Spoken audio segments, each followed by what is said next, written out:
Police एक आदमी से बार बार यही एक ही बात पूछ रही थी कि तुम भाव्या को मारे क्यों।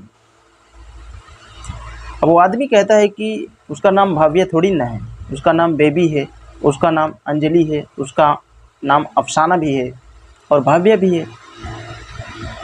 फिर ये भी कहता है कि मैं उसका अकेले का पति थोड़ी ना हूँ, उसके तो कई कई पति हैं। अब पुलिस परेशान इस बात से था कि ये पागल तो नहीं है, ये बोल क्या रहा है। तो इस घटना को पूरा जानने के लिए वीडियो में तक बने रहें। नमस्कार दोस्तों, मैं जेपी पाल भोजपुरिया उत्तर प्रदेश जिला जौनपुर से। आज की जो एक घटना है, यह घटना उत्तर प्रदेश गाजियाबाद की है। एक आदमी जिसका नाम विनोद है, वह सो के उठता है और अपने पत्नी को जगाने की कोशिश करता है।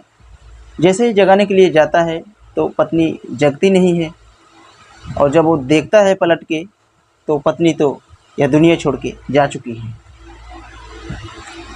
अब वह घबरा जाता है, हैरान हो जाता है कि ये हुआ ऐसा क्यों। उसके बाद में अगल बगल के लोग इकट्ठा हो जाते हैं और उसी में से एक इंसान पुलिस को कॉल करता है। पुलिस घटनास्थल पे आती है और उस बॉडी को ले जाके पोस्टमार्टम के लिए सारी प्रक्रियाएं जारी रखती है। फिर इससे पूछा जाता है कि इसके साथ क्या क्या हुआ, ये कैसे हुआ वारदात। अब ये कहता है कि 25 दिसंबर के रात इंदौर से यह आई थी। रात में सब कुछ ठीक ठाक था, सब खाना पीना खाते हैं और सो जाते हैं, लेकिन जब सुबह में इसे मैं उठाता हूँ तो यह उठती ही नहीं। लेकिन जब पोस्टमार्टम की रिपोर्ट आती है तो उसे साफ साफ पता चलता है कि इसके पेट पे चाकू का निशान था और वो चाकू का निशान उसी जगह पे था जहाँ पे इसके बच्चेदानी का ऑपरेशन हुआ था। बच्चेदानी का ऑपरेशन जिस जगह पे हुआ था उसी जगह पे अब ये निशाना पाया जाता है धारदार हथियार का। तो पुलिस भी समझ जाता है कि कुछ ना कुछ इसमें गड़बड़ है और यह इंसान जो निशाना लगाया था यह कोई और नहीं, उसका पति ही था।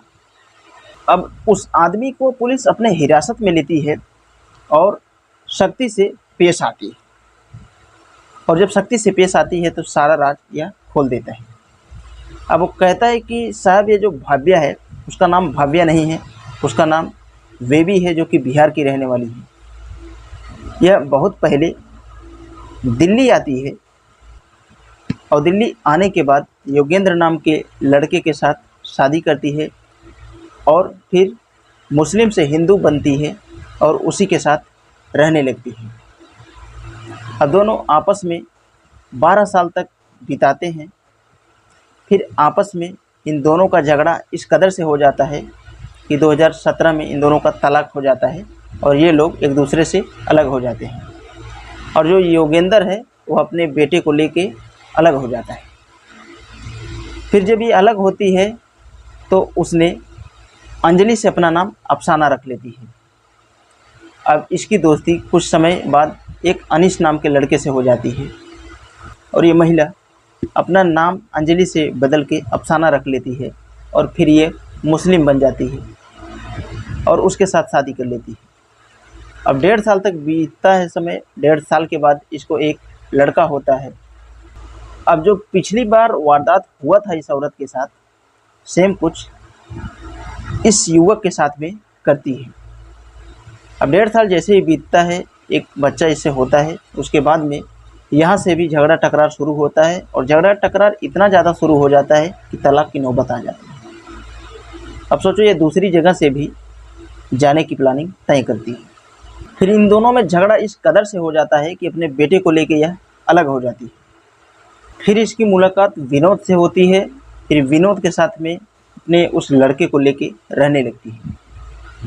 अब यह दवाओं का सप्लाई भी करती है। उसके बाद में विनोद घर पे रहता है, लेकिन जितना भी वो काम करती है, महीने का जो भी पेमेंट आता है, वह अपने बच्चे के खर्चे के साथ साथ अपने पति को भी अपने ही पैसों से खर्चा चलाना शुरू करती है। क्योंकि पति का कहीं पे जॉब नहीं लग रहा था, अब इसका जॉब लगा था, तो ये पहले से ही काम कर रही थी। बहुत समय पहले से ही काम करते करते इसकी हैबिट्स बन गई थी। दूर दूर जाती थी दवाओं की सप्लाई करके, शाम को अपने घर पे आ जाया करती। अब रोज़मर्रा की दिनचर्या ऐसे ही चल रही थी। लेकिन पोल तो तब खुलती है, एक शाम यह औरत दवा की सप्लाई करके शाम को घर आ रही होती है और उस टाइम पे यह अपने पहले वाले पति के साथ में वीडियो कॉल पे थी और उसी समय इसका भी वीडियो कॉल आ जाता है जो प्रेजेंट टाइम में इसका पति था और इसको भी यह रिसीव कर लेती है। अब जो प्रेजेंट टाइम में इसका पति रहता है, इन दोनों को एक साथ में देखता है और ख़ुद को देखता है तो वह समझ ही नहीं पाता कि ये मैं देख क्या रहा हूँ। उसके बाद में वो समझ जाता है कि कुछ ना कुछ गड़बड़ मामला है और फ़ोन को डिस्कनेक्ट करता है और सोचता है कि बस इसको घर पे आने दो, उसके बाद में सामने ही बैठा कि इसको हम पूछेंगे कि ये कौन था। अब यह बैठे बैठे काफ़ी देर तक सोच ही रहा होता है, लेकिन ये सोचता है कि क्यों ना हम फिर से फ़ोन लगाएं और इसको हम अभी क्लियर कर लें कि यह लड़का कौन है। उसके बाद में ये फिर से वीडियो कॉल लगाना शुरू करता है। जो वीडियो कॉल लगाता है यह औरत जो इसकी थी फिर से रिसीव कर लेती है और फिर से तीनों लोग वीडियो कॉल पे एक दूसरे को देखना शुरू करते हैं।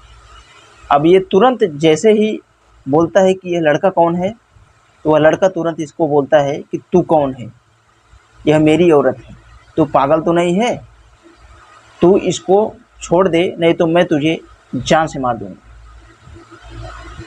अब जैसे ही इतनी बातें कहता है तो यह हैरान रह जाता है। ये सोचता है कि ये पत्नी मेरे साथ कर क्या रही है, यह पत्नी मेरी है, लेकिन वो लड़का इतने दावे के साथ में, इतने एक्सपीरियंस के साथ में ऐसा कैसे बोल रहा है कि इसको तू छोड़ के भाग जा नहीं तो फिर मैं तुझे जान से मार दूँगा। उसके बाद में यह फ़ोन को कट करता है और बहुत ही गुस्सा हो जाता है और सोचता है कि औरत जैसे ही घर पे आएगी हमें यह तुरंत पहले निगरानी करनी है यह लड़का कौन था। अब इंतज़ार में लगा ही था।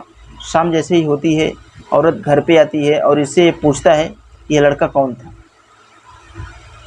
तो अब ये बताना शुरू करती है कि ये जो लड़का था इससे बहुत समय पहले हमारा यह प्रेमी था और मैं इससे शादी भी की थी। जैसे ही इतनी बात सुनता है तो वह भी हैरान रह जाता है।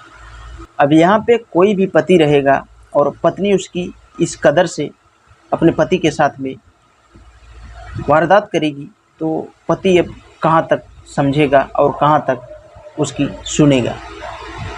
पति यहाँ पे कहता है कि आज तो हमारा मूड ही एकदम डिस्टर्ब हो गया, एक काम करो आज हम दोनों लोग ड्रिंकिंग करेंगे। उसके बाद में फ़ौरन ये लोग ड्रिंकिंग करते हैं और करने के बाद में अपने प्लानिंग के तहत अब वारदात शुरू करते हैं।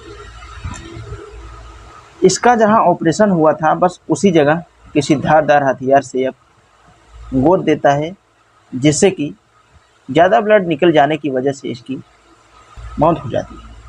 तो इतनी कहानी पुलिस वाले को जैसे ही बताता है तो पुलिस वाले भी कहते हैं कि तूने उस जगह पे वार क्यों किया जहाँ पे ऑपरेशन हुआ था।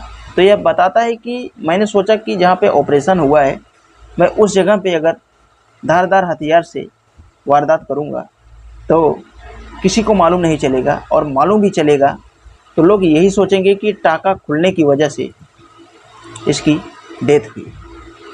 अब जैसे ही इतनी बात पुलिस वाले को बताता है तो पुलिस वाले वहीं पे इसको 4 फट्टा खींच के मारते हैं। उसके बाद में इसको अरेस्ट करके जेल भेज देते हैं। अब यह हमेशा हमेशा के लिए जेल में हो जाता है और पत्नी जो है वह घर पे ही रह जाती है।